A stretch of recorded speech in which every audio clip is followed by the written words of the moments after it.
Hi, this is Lucia with The Art of Love. I'm a dating and relationship expert specializing in helping you get your ex back or to move on from your ex. This week I want to talk about whether your ex will forget you if you do no contact. People are often worried that if they don't respond to every little message they get from their ex, even if it's a breadcrumb, that the ex will move on. And that comes from your low self-esteem. So we're going to talk about that. But first, I want to welcome back the No Contact Army. Have you been a good little soldier? Well, if you have, then you have downloaded my app Silencio to help you stay in no contact. And you've also left a review on the App Store. So please do that if you like the app or even if you don't like the app. And if you too would like to join the No Contact Army, all you have to do is hit the subscribe button and the bell notification and you're in. And to read the No Contact Army manual, go to nocontactsecrets.com where you can read 2 free chapters before purchasing the book. Okay, let's talk about the biggest fear, one of the biggest fears in no contact. And this is usually people who either have an anxious attachment style or they have a self-esteem issue. A lot of things in dating, they're not dating issues, they're self-esteem issues, because someone with a high self-esteem is not going to think that someone is going to forget them. I have never thought that someone was going to forget me.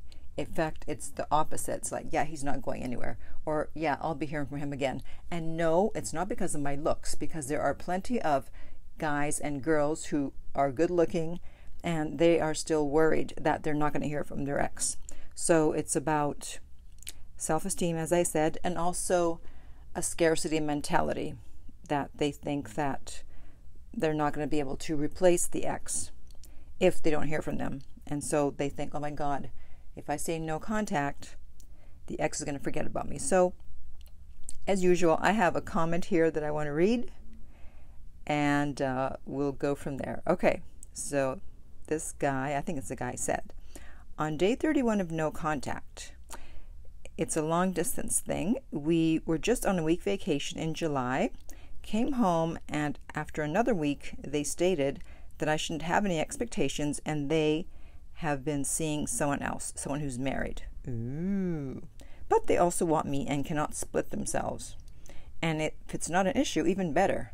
Yeah, I bet they say if it's not an issue, even better. Better for them. Never have I been so appalled in my life. We've been friends for 3 years and somewhat dating for about 4 months, but no labels, and now I see why. I went into no contact on the spot. Good for you.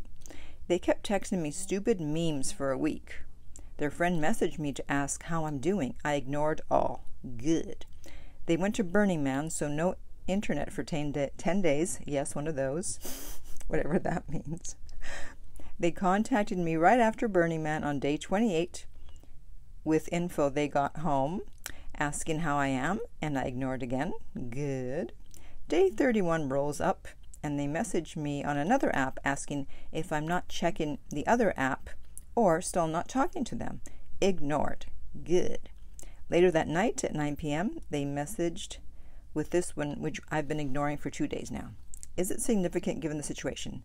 Is it just to alleviate their ego and pain or damage control? All right, and the message is, do you have time to talk this out somewhat soon?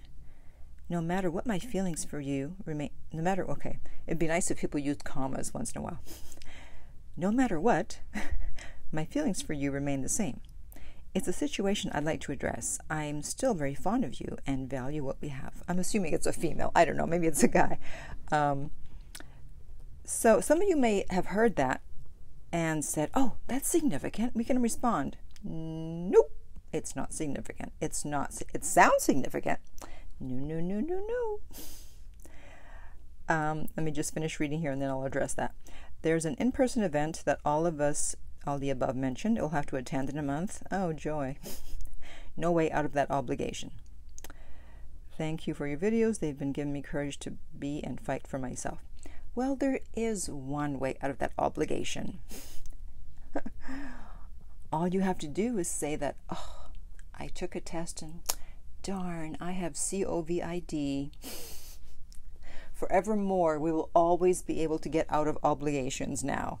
We just use that word and everyone jumps. It's like, oh yeah, don't come. oh, I'd really like to be there, but I'm sorry, I have COVID. So you can get out of it if you need to. But it's not significant because it doesn't sound like she wants to get back, or he or she wants to get back together. If you're going to respond to something, it has to be something where they're not pretending that there's no breakup. You know, they're not just like, hey, how you doing? Like all the stuff she was doing, he or she was doing before. They have to be humble. There can't be an attitude. And luckily there wasn't here. And then, if possible, it would be nice if it sounded like they regret their decision and they want to get back together. So it just sounds like she wants to alleviate maybe her guilt, damage control, pain, whatever. In any case, she doesn't want to get back together. He or she. So do not respond to this. And as you can see, he ignored several times, over and over, and he or she did not disappear. They did not forget them. If someone is interested, they ain't going nowhere, okay? They will do what it takes to get back in touch with you, to get you back. I have a client who was in no contact, and his ex literally flew halfway around the world, and I mean halfway around the world, because he was in no contact and wasn't speaking to his ex, and showed up at his door. Okay? So if someone is interested, they're not going to forget you. They're not going to go away. They're not going to move on. They will do what it takes to correct their mistake. Okay? So I want to hear from you. Are you afraid that your ex is going to forget you? Have you been tempted to respond to breadcrumbs? And are you going to be a good little soldier? Answer one or all of those questions. And in the meantime, if you would like my help personally to get your ex back and to help you stay in no contact, go to theartoflove.net. The direct link is below and we'll send you the rates. If you're listening to this as a podcast, please rate and review. And if you found this helpful as a video, please like, subscribe, and share. And finally, remember that love inspires, empowers, uplifts, and enlightens.